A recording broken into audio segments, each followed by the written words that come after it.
When I started this clinic, I was hoping that more doctors would follow my lead and join me, maybe even part-time, but no one did. And in fact, over the last 8 years, it seems like I've become somewhat of a pariah or an outcast. When I used to work in the ER, I was making good living, very comfortable. We saw a number of uninsured patients, and I recognized that a lot of these patients were my neighbors, some of them literally my neighbors. People like barbers, sawmill operators, workers at convenience stores, mechanics.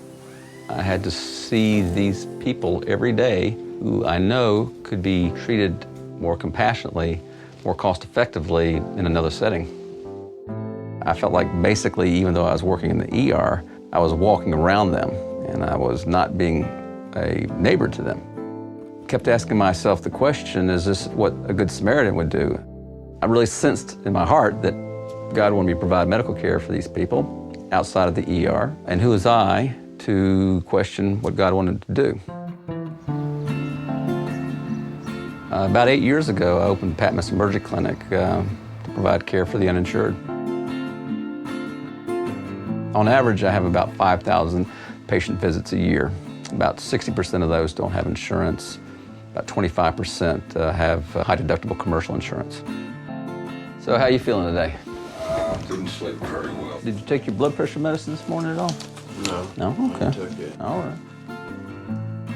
A lot of people thought what I was doing was foolish, and they probably were right. In the eyes of the world, I think it is foolish, but God has a different strategy.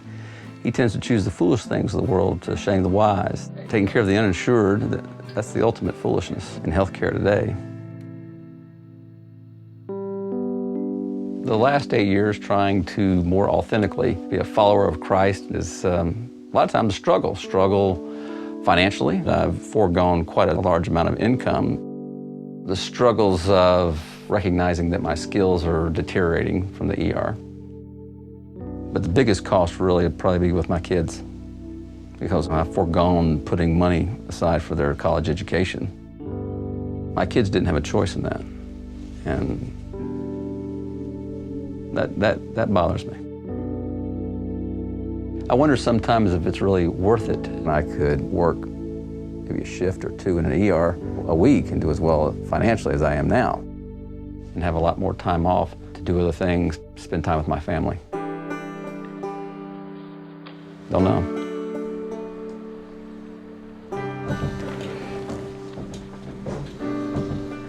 How you doing?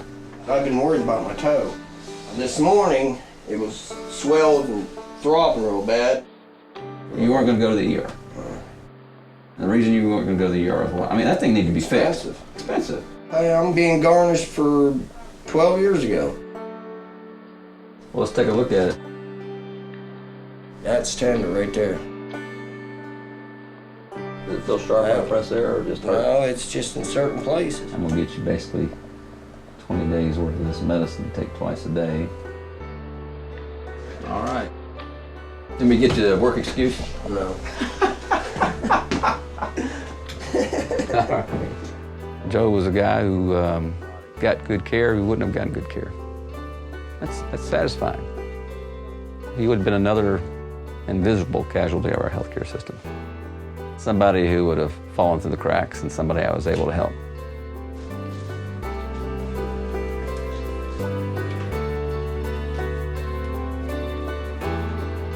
Take it easy now. I'll do it. All right, stay safe.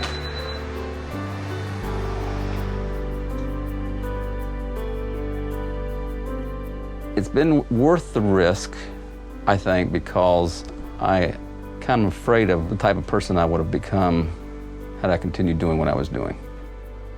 To become more hardened and callous and willingly blind.